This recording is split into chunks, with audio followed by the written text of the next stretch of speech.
Bhagavate Vasudevaya. Om Namo Bhagavate Vasudevaya. Om Namo Bhagavate Vasudevaya.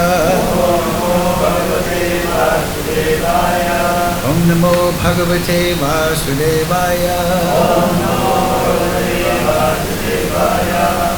So all together please.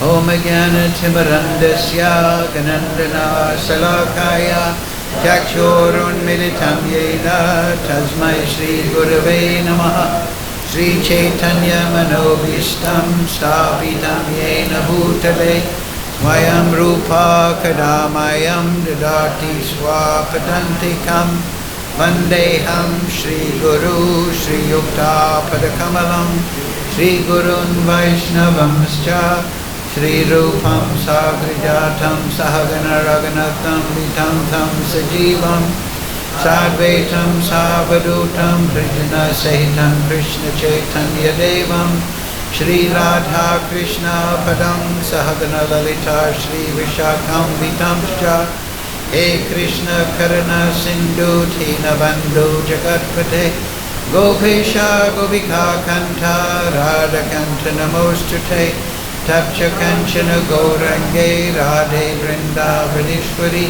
Vrishabhana Sutadevi Pranamami Hari Priye Panchakalpa Tarubhyascha Kripa Sindhu Vaivachan Patitanam Pavnebhyo Vaishnavebhyo Namo Namaha Shri Krishna Chaitanya Prabhu Nityananda Shri Advaita Gadadhara Shivasani Gaur Bhakta Vrinda Hare Krishna, Krishna Krishna, Hare Hare, Hare Ram, Ram Ram, Hare Hare. So, reading from Srimad Bhagavad-Gita as it is, translation and commentary, His Divine Grace, Srila Asa Bhaktivedanta Goswami Maharaj, Srila Prabhupada Ki. So, today we start 13th chapter. Verses 1 and 2.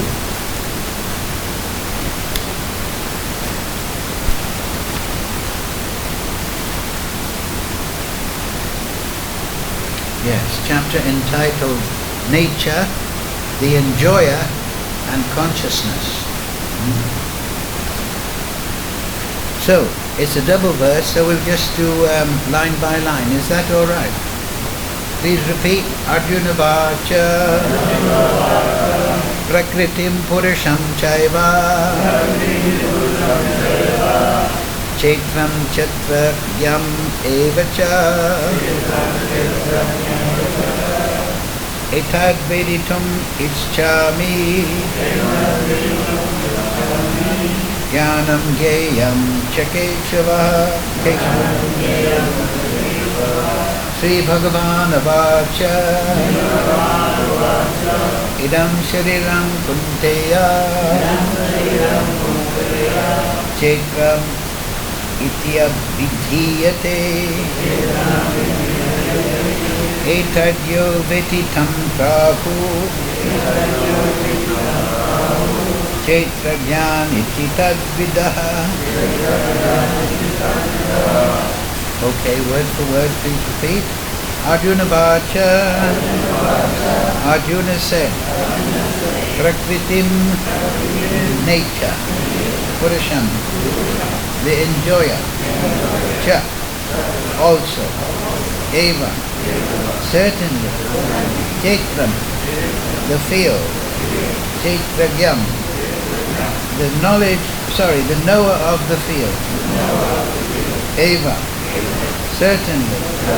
Cha, also. Etat, all this. Veditam, to understand. Ichchami, I wish.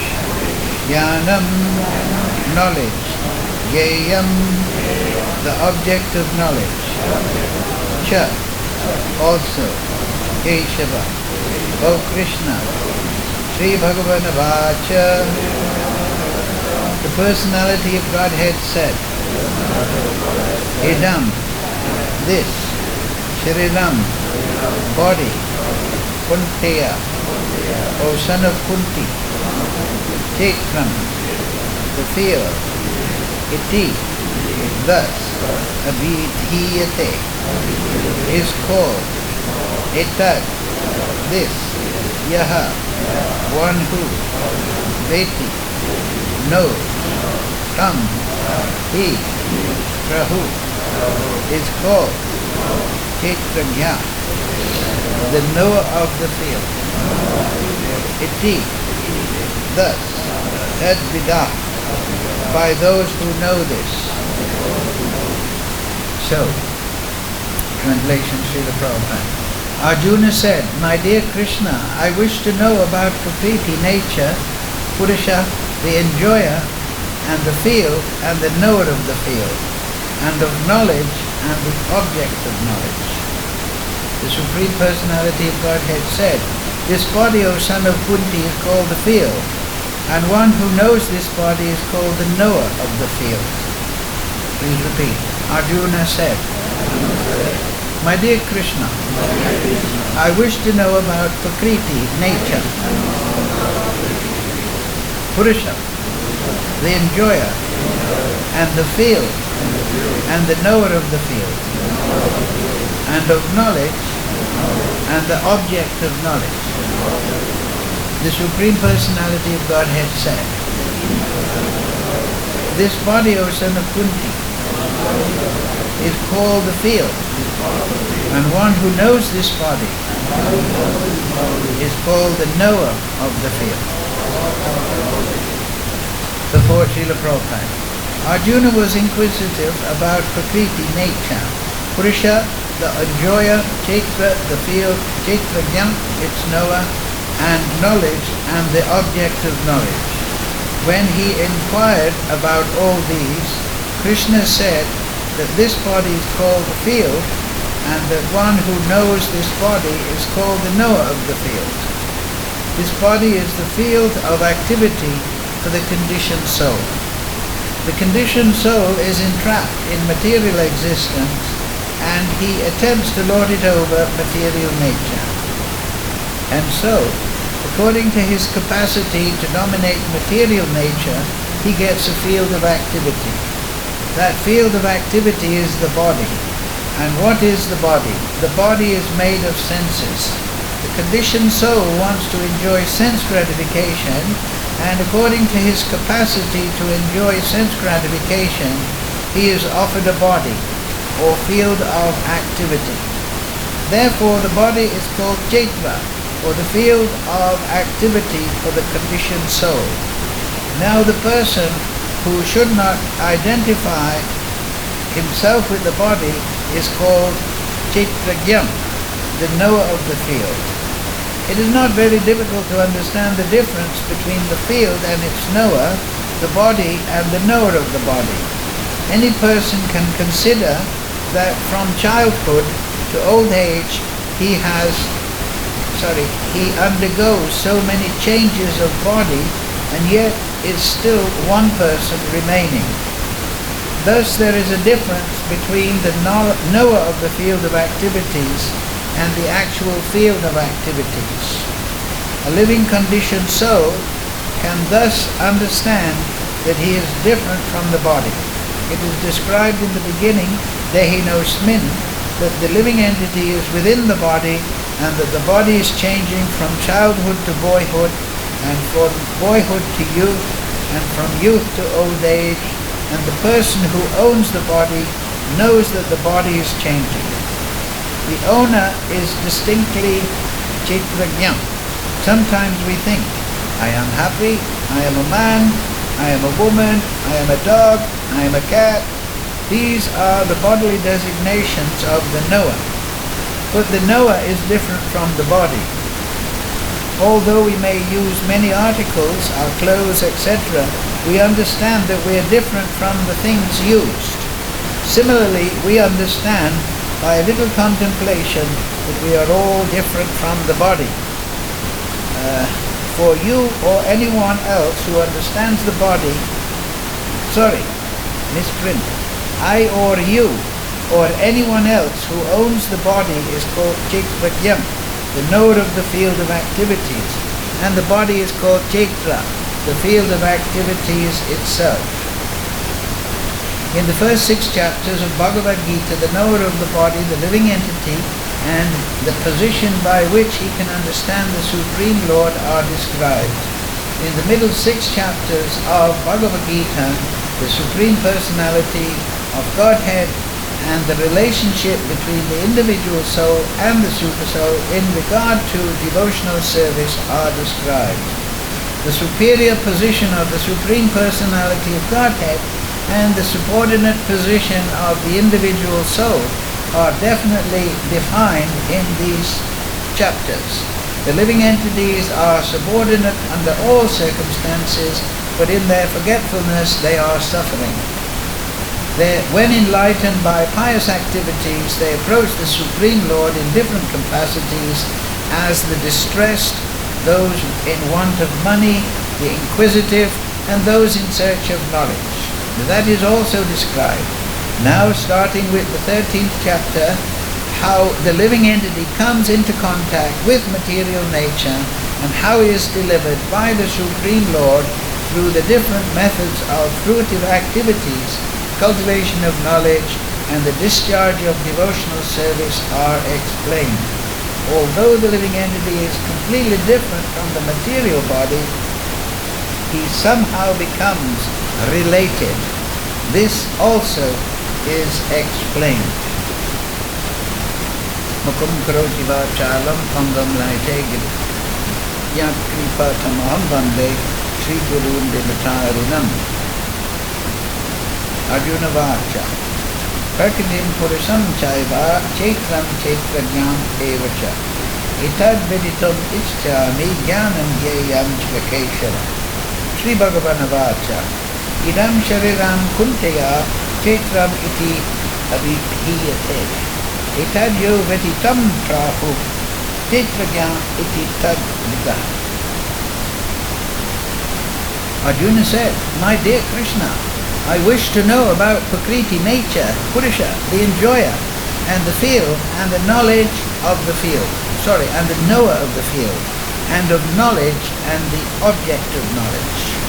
The Supreme Personality of Godhead said, "This body, O son of Kunti, is called the field, and one who knows this body is called the knower of the field." Jai.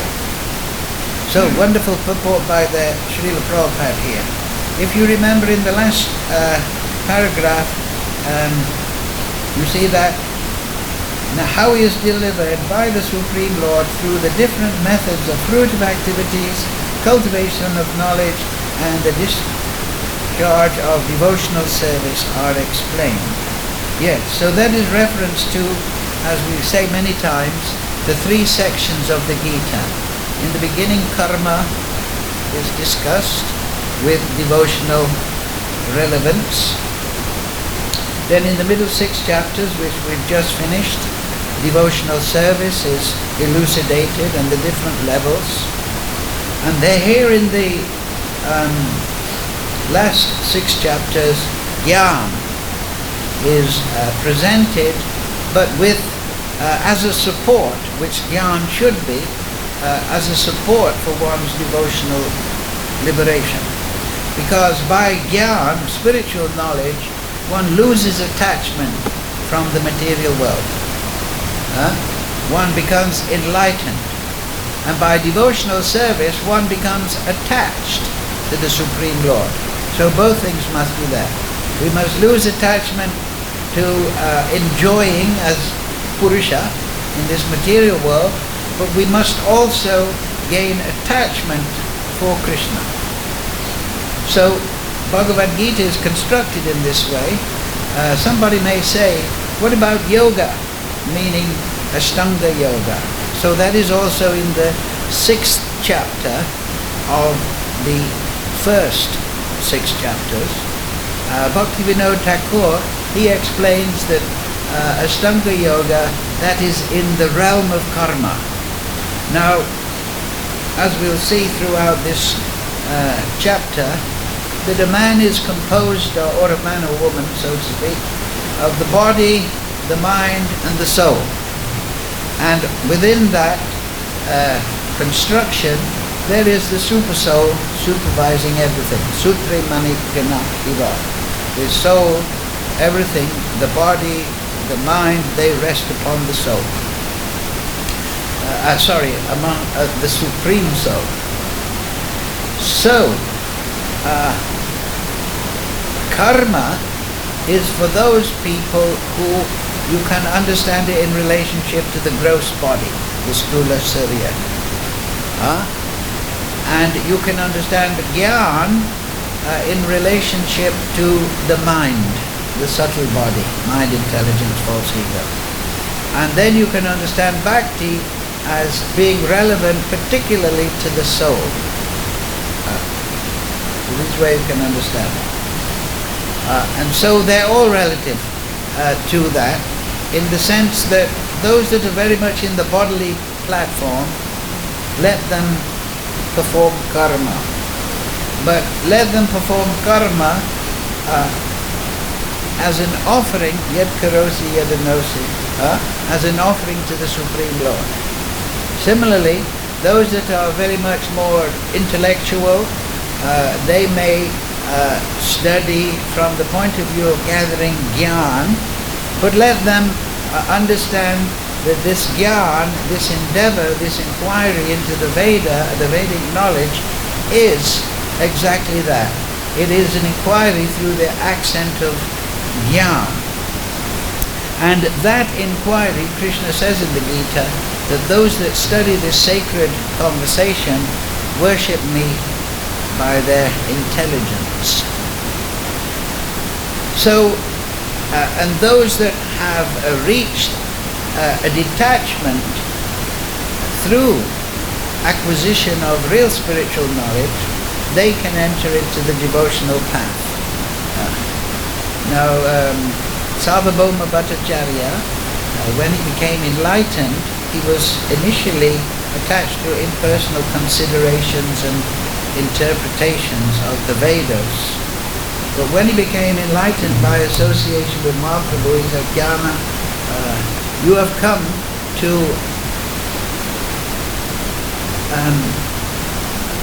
give bhakti, jnana, vairagya, that characterized by jnana and vairagya. So somebody may say, oh, well, what about in the Gita Mahatmya? It says that jnana and vairagya, they are sleeping. There's an allegorical story in Vrindavan. That in Vrindavan you just need bhakti. Like the residents of Vrindavan, the Nitya Siddha devotees. They're not gathering jnana, they're seeing Krishna daily. They're not trying to perform all their duties as an offering to Krishna. They are ecstatically absorbed in Krishna and his service and his discussion. So, yes, in Vrindavan, the forest of devotion, jnana and vairag, the children of bhakti, they lie down, they sleep, allegorically speaking, because the mother is powerful in Vrindavan, meaning bhakti. So yes, that is very good for the Paramahamsa, those that are situated in Swarup, that are situated in their relationship with Krishna. But in the initial, particularly sadhana bhakti, we have to gather jnana, and we have to gather the attitude that I'm performing my material duties, my bodily duties if you like, as an offering to Krishna. So that's the importance of jnana and vairag. However, that jnana here, as we see, and this is very thrilling information, you will never find any philosophical dissertation like the Bhagavad-Gita. This is coming directly from the Supreme Lord. There are many man-made literatures that are purported as the Word of God, but they're full of confusion, motivation, contradiction, and just in parts plainly bizarre, it must be said. But if somebody reads Bhagavad-Gita, just like this one chapter here, we have to read through quickly, but you could spend a week or two just contemplating what Prabhupada has said, absorbing this knowledge.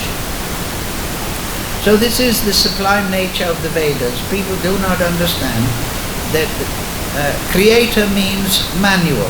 Just like when you get a smartphone, it comes with a manual. Anything you buy that is created even by an industrial company, it will come with a manual. So this is the Bhagavad-Gita, part of the summation of the Upanishads, appearing in the Mahabharata.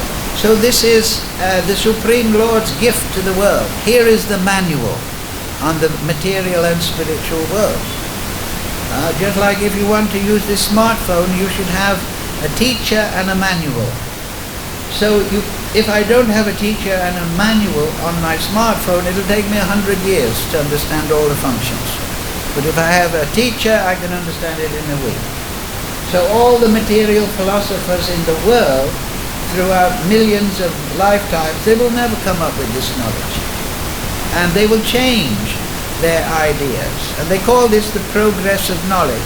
But it is progress from one concocted idea, one conjecture, to another conjecture. It is from one mistake to another mistake. For the Bhagavad-Gita, as it is, as Prabhupada, this was spoken 5,000 years ago, there's no comparison. Change means imperfection, right? If I'm changing my ideas, it means the old ideas were incorrect. So just to say it is the progress of knowledge is to propagandize this foolishness. It is not progress of knowledge, it is progress from one mistake to the next. In the 5th canto of the Bhagavad, it is explained that the conditioned soul is like a trader. He comes into the forest of the material world trying to gather goods, and there he encounters, figuratively, crocodiles, elephants, tigers, and so on and so forth.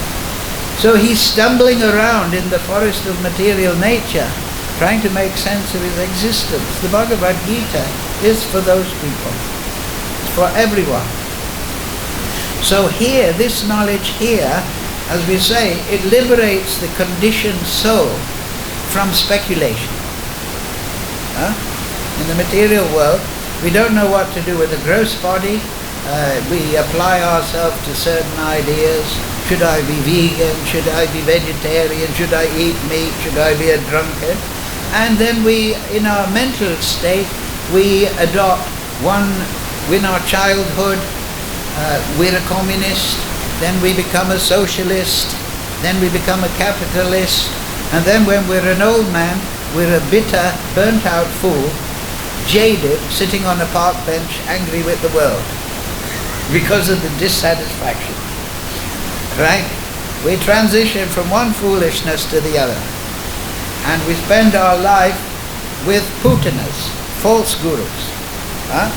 That is Kali Yuga. The Vyasa-san of Putana is the television. And one foolish idea after the other, one interpretation of the next, no spiritual knowledge, no sadhus, no realized sages, just a load of conjecture. And then the people of the world are bound in this foolishness. So the duty of the followers of Lord Chaitanya is to give this knowledge to the world. Just like if you are distributing light, then you are full of light. Just like the light bulb. But if the light bulb is switched off, then it's not distributing or feeling any light. So the best way to realize this knowledge is, as Lord Chaitanya said, whoever you meet, give them this knowledge. And in this way, Amara Adhyaya Guru Tare Ayadish. In this way, become a guru and liberate everyone in the world. The Kurama Brahman in South India, he met Lord Chaitanya. This is a famous story, it's there in the CC. And he was so enthused. He said, what shall I do now? shall I leave my family and continue touring South India with you? Lord Chaitanya said, no. You go back to your village, you study Srimad Bhagavatam, you chant Hare Krishna, and you give this knowledge to everyone in your village. And there's a lecture in 1977, Prabhupada says, is very deep speaking, is not in the best of health. It was at Mayapur, and he says, in that lecture, he says, it is not necessary for you to travel all over the world like me. Just become the guru of your block. Right? Your neighbors, just become a guru. Throw out your television, have your room in a house for discussing Bhagavad-Gita. Then your wife, your children will admire you, and you'll become the guru of the household, even if you can't become the guru of the block. So this is the way Lord Chaitanya has given this practical application of this knowledge. Satadam kirtayanto mam. Right? That the devotee is always eager to discuss this philosophy. So we all can create that environment in our own life, because we're always meeting people. So those that are favorable, we can convey this knowledge to. And people will become favorable if you practice this knowledge. They'll see, oh, he's walking a different path. So let us look at these particular topics today. Arjuna asks a question, oh my dear Krishna, I wish to know about Prakriti, nature, and Purusha, the enjoyer. And the field, which was Kshetra, and the knower of the field, Kshetrajna, and of knowledge and the object of knowledge. What is knowledge? So now, knowledge means that. Knowledge, as we say in the material world, they have a contaminated understanding of knowledge. It is all based on speculation, conjecture, interpretation. This is aroha. The system of gaining knowledge in the material world is called aroha. It means ascending knowledge. That by using my senses, I gather some information.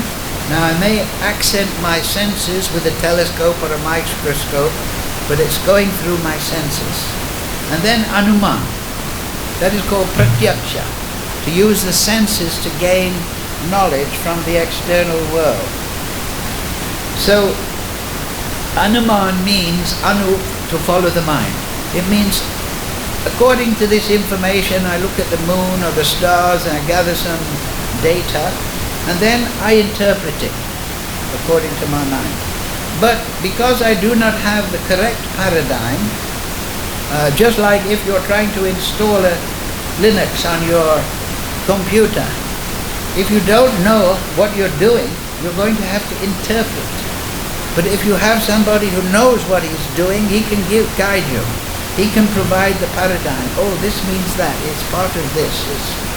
So that is the problem. In the material world, you can gather knowledge through your senses, no doubt. We've seen they're gaining so much, their electricity, nuclear bombs, and so on and so forth, gathering so much knowledge in this way, but they don't know the paradigm, the framework within which to construct it. So, pravrittimcha, nivrittimcha, the demon, later on we'll see, 16th chapter, we'll see that the demon, Krishna, when he begins his description, he says, pravrittimcha, nivrittimcha. They do not know what is to be done and what is not to be done, because they don't have the framework, because they don't have the understanding of the laws of karma, and therefore they make a hell on earth. They're gaining knowledge about atoms and molecules, but then they're using nuclear energy and the whole world is covered with nuclear waste. You may be horrified to find out that actually over 2,000 gigantic nuclear bombs have been used in a test way. And all the waste and isotopes are floating all over in the water and the land. And there's cancer like anything killing everyone. So this is the problem, that they do not know what is to be done and what is not to be done. They think that by conquering the material nature, that will be the solution. But we find from Bhagavad-Gita that you don't want to conquer your mother, because Prakriti means mother, but you should live in harmony with your mother. The son, the children, they should live in harmony with material nature, not try to conquer it. That is a sickness. You are obliged to your mother, so you must be the steward and the friend and the protector of your mother. You should not be the exploiter of your mother. That is the Ravana mentality. That he wants to enjoy Prakriti, but not, he wants to enjoy Daivi Prakriti.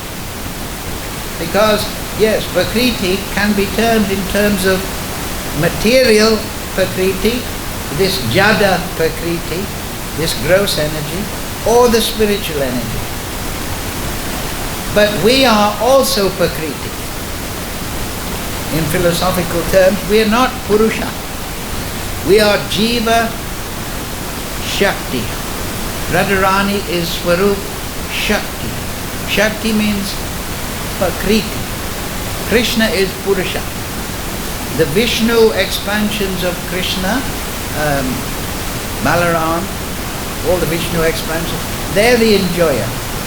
But Prakriti, Radharani and the Jiva Shakti are enjoyed by the Supreme Lord. However, as we see here, the Jiva is Prakriti, but he's trying to be Purusha. And that is the root of his suffering in this world. Instead of trying to do things for the pleasure of the Supreme Purusha, Nityo Nityanam Chaitanas Chaitananam Eko Yodidrati Kamam. That is in the Upanishads. Out of all spirit souls, there is one supreme spirit soul. Out of all conscious beings, there is one supremely conscious being. And that supremely conscious being, that one soul, that unlimited soul, has been fulfilling the desires of all the living entities from time immemorial. And he has been fulfilling this desire of those living entities that want, those individual souls who want to be Purusha. How? He has given them the material energy. Here, you want to be enjoyer? Well, you can't enjoy Sita Devi, you can't enjoy Lakshmi Devi, you can't enjoy all Maya expansions in the supreme spiritual atmosphere. So go to the material world and enjoy the Jada Prakriti, the material, Jada, just like, means dull, just like we have Jadvara, right? So this material energy is dull. But we are spirit soul. And we are yes, we are superior to it in that sense, because we are conscious, eternal beings. But we're trying to enjoy something that is secondary, something that is lower. So even though we may apparently, like Ravana, enjoy the material world, or like Bali, he was conquering the world, or Hiranyakashipu, all these big demons. Apparently they're the controller, but when Krishna decided their time was up, they were gone. So this is illusion. When we, as Prakriti, try to be Purusha, we immediately enter into illusion. But when we, as Prakriti, develop Seva Bhav to the Supreme Purusha, which is our natural role, we become mentally, physically, and spiritually fulfilled. Because that's our nature, to give pleasure to the Supreme Lord and His devotees. And then we go to the spiritual world.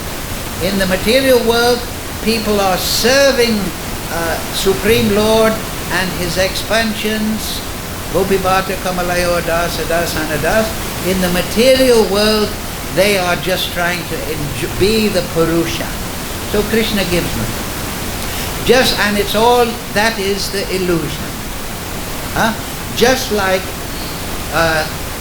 in the old days, I don't know if they're available now, father is driving a car, but the little child, he wants to drive the car. I want to be like daddy. So the living entity thinks, I'll be Purusha, I'll be enjoyer. So then daddy looks at the son and said, okay, we'll go to the next shop and I'll get you a plastic steering wheel and we'll fix it on the dashboard in front of your seat, and it's got a gear lever and it may even have some pedals, and you can imagine you're driving the car, right? But who's driving the car? Daddy is. Aham bija pitaha. He's the seed-giving father. So he's eko yoda dadati kama. He's fulfilling this desire. Oh, you want to be the controller and imagine that you are enjoying driving the motor car? Here's a plastic steering wheel. And he's driving along and he tells his son, put the brakes on, son, we're coming to the junction, quickly, there's a red light. Daddy, I'm a very good driver. No, you're in illusion. Daddy's driving everything. Right?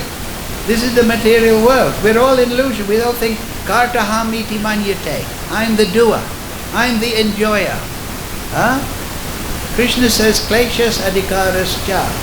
He says, you have a right to perform your duty, your dharma, your karma, your dharma. You have a right. But you should do it as an offering to me. That is the solution. But if the little boy turns his plastic wheel to the left, hey, Daddy, I want to go left. No, we're going straight. We're going to the football stadium. We're not going down the road there to the pub or something like that.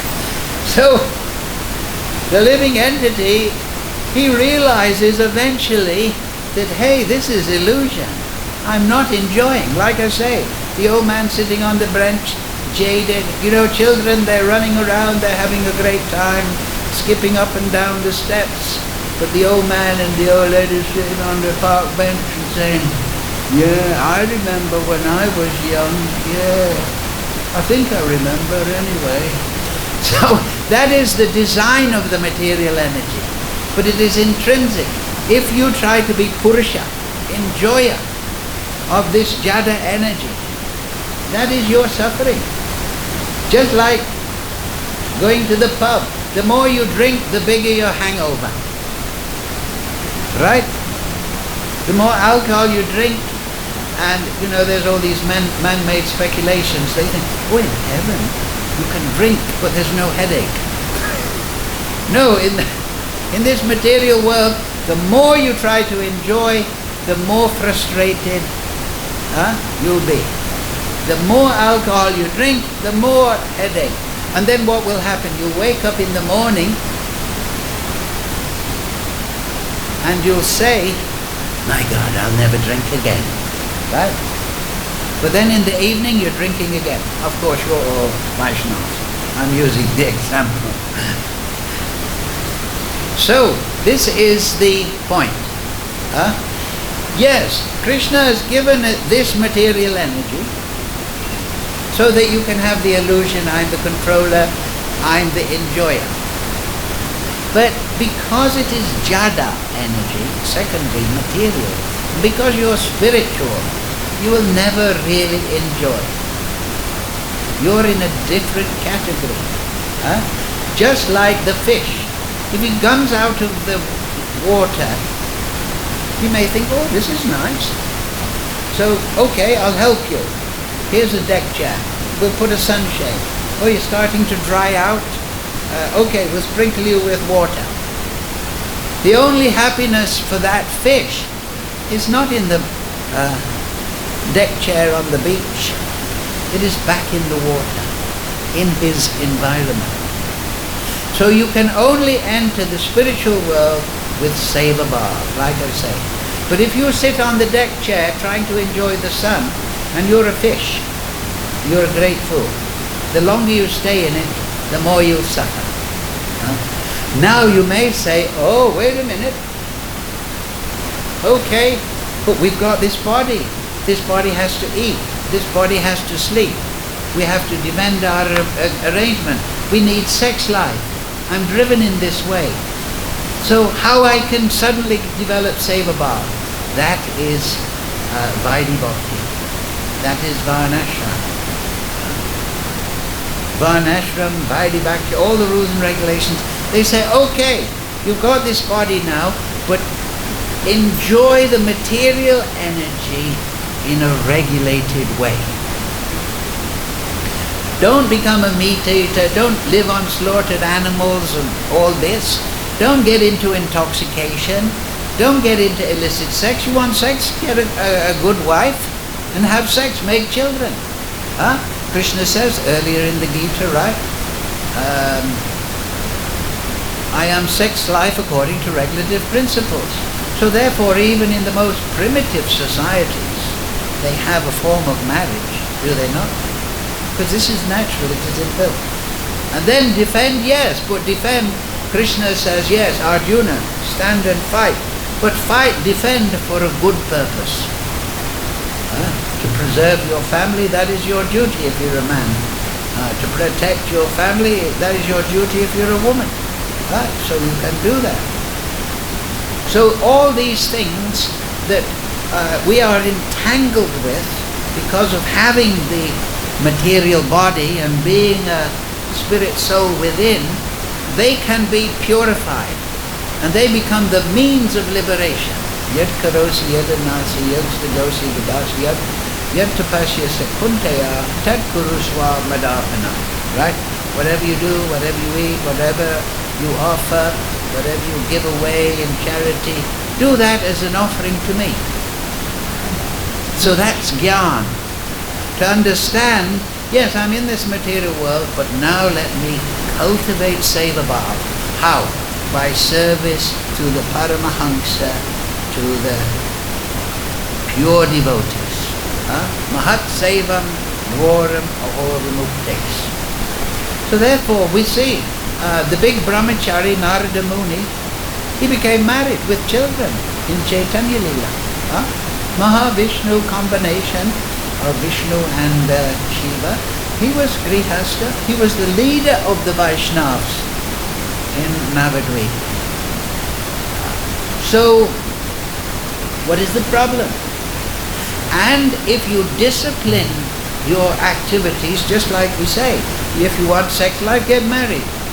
And then you're purifying yourself. You're creating nice children. Learn the art of conceiving good children. That's described in the Vedas, right? The mother, the husband, wife, they should combine in a pure mentality, and that will attract a soul of purity to their family. But this knowledge is completely absent now. Is it not? People think, oh, I'm driven by an urge, never mind what is an auspicious time, auspicious place, just do it. So this mentality taking people to hell, and the world is becoming flooded with Varna Shankara, unwanted population. Because the women are becoming polluted, there's no intelligence in the men, they're all television disciples, and so everyone is producing Varna Shankara. And then a hellish condition, and that was the beginning of the Gita, was it not? Krishna's main concern. If we have a great battle and all these great leaders and embodiments of dharma and knowledge, if they dissipate from the face of the earth, then the women will be unprotected, varna shankara, unwanted population in the varna will be spreading widely.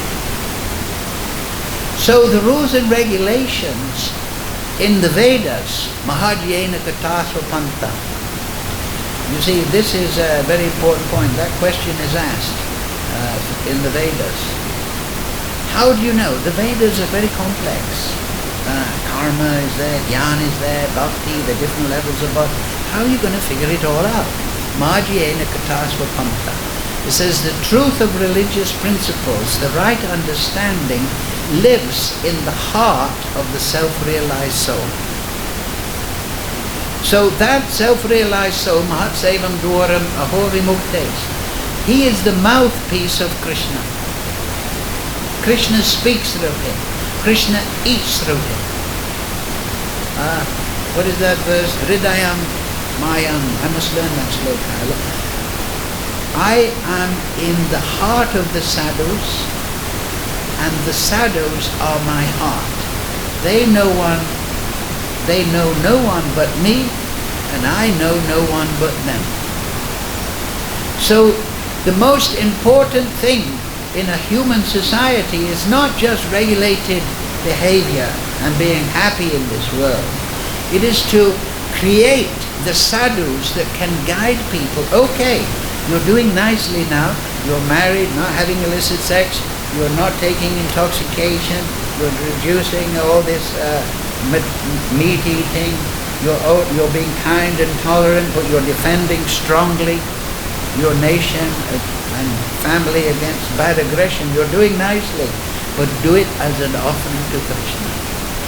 Develop seva bhav within the vaidhi. Then you'll get rag, attraction. And then, just like a young man, he sees a girl, he's attracted. But then they get married and they become rati, attached. So this is bhakti. Vaidhi, rag, rati, prem. Rules and regulations within which we create an atmosphere, mode of goodness. We realize the Supreme Lord. More and more we become attracted.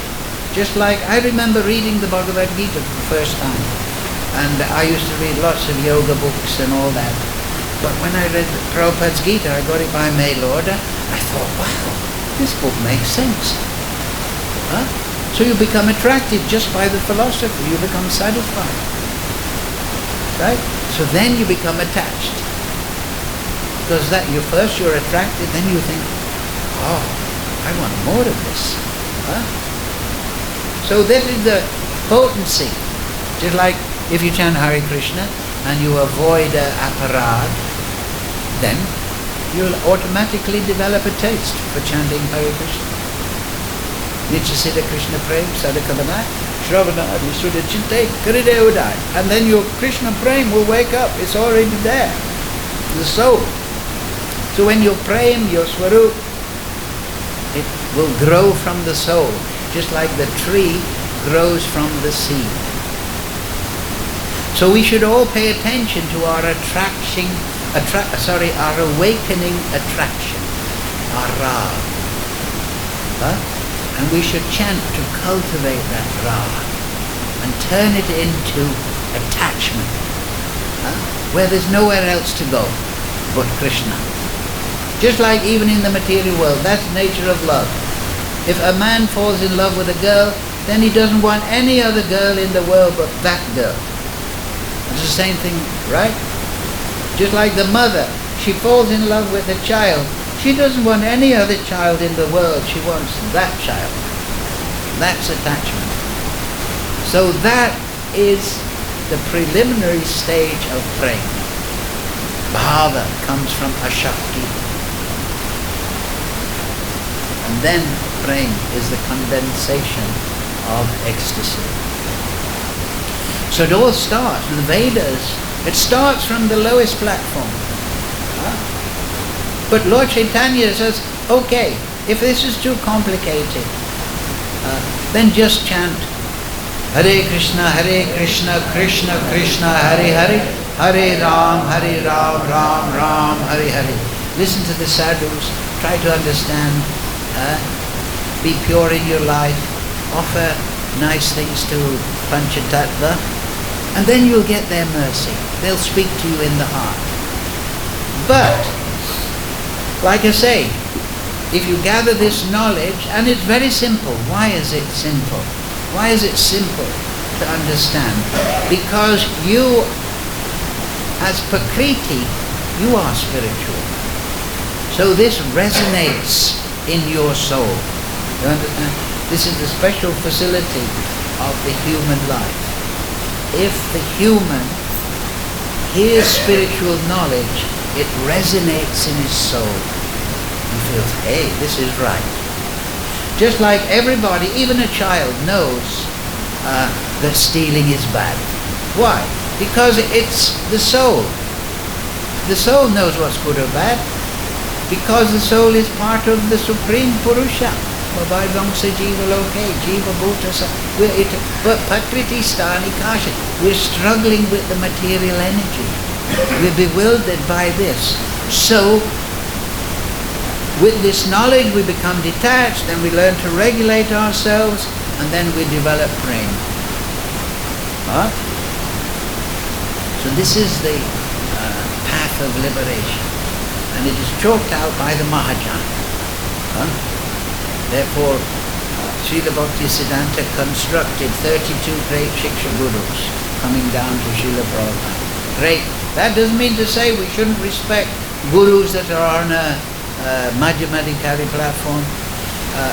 In one purport of Nectar Instruction, Prabhupada writes, you can take initiation from Kirnishtadikari, you can take initiation from Madhyamadikari, but you may not advance very nicely because of a sparsity of knowledge.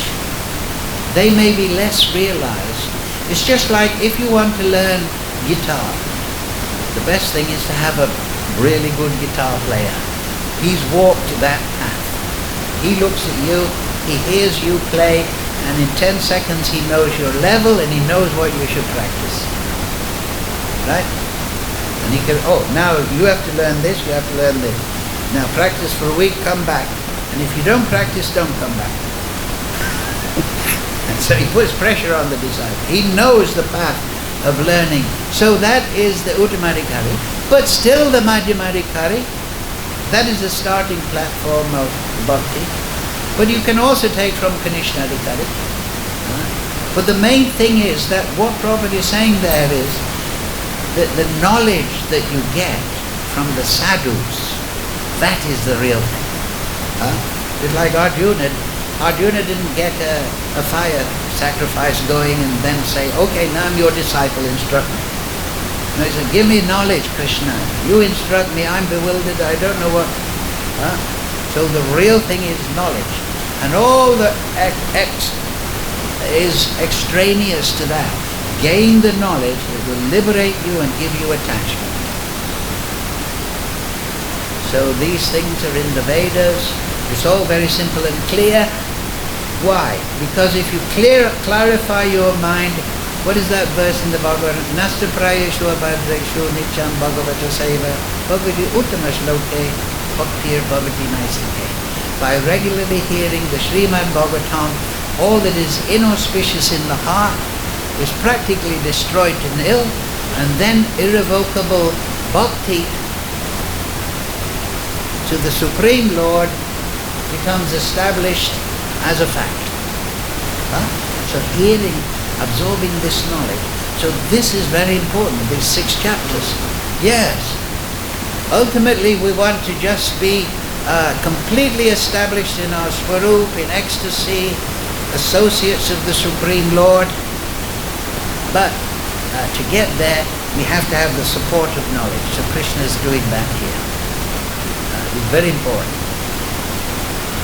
Therefore, Prabhupada used to say, I have only one complaint about my disciples. They don't read my books enough. We were going everywhere, this and that. sometimes we had no time to read the books. We kept selling books.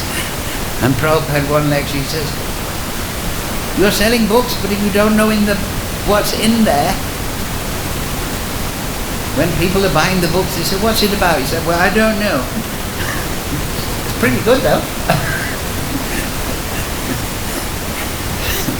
So, and then when you become absorbed in this knowledge, then you know you're on the right path.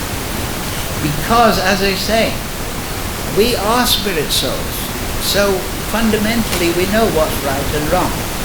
All these secret societies and thieves, they're doing it in the darkness, right? Because they're dedicated to a bad activity. But we don't have, we say, okay, you want to know where we're at? Read the Bhagavad-Gita. Prabhupada once said, some people say, oh Prabhupada, I think there's, government agents, a movement examining what we're doing. Prabhupada said, never mind. They'll become purified if they go to the morning program. So we don't have anything to hide. We don't have any enemies because everyone is the part and parcel of Krishna. So how you can say I am a devotee of Krishna if you're not devotee of the part and parcels of Krishna? Right? I love you, but I hate your dog. It's not very good. So, these are some points. We'll finish at this point. Any question? Thank you all very much for listening. Jai Hare Krishna.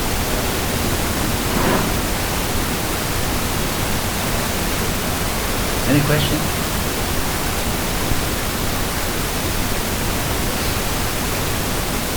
Yes, all these points in the morning at this point today, just wanted to dwell on Prakriti and Purusha. Purusha means enjoy. So we're trying to be Purusha. Now you might say, Krishna's the enjoyer, but how does he enjoy? By seeing the happiness of others. So Krishna gives happiness to his Prakriti, and that's how he enjoys. Very important point. So Krishna, just like the father, when he sees the children fulfilled, he becomes fulfilled. But in the material world, when we're enjoyed in a material relationship, we're exploited, or we feel exploited. But in the spiritual world, we're enjoyed by Krishna because he's happy, he's enjoying, he's ecstatic to see our happiness. So this is a very important point about enjoying. Just like in the material world, the mother sees the child growing nicely, she feels fulfilled. Right? So all this, the soul is equipped with morality, understanding everything. So if we apply ourselves, then we naturally, intuitively, if you like, understand. All right. Thank you all very much. Srimad Bhagavad-Gita Sadhu Sangha Srila Prabhupada Ki Jai.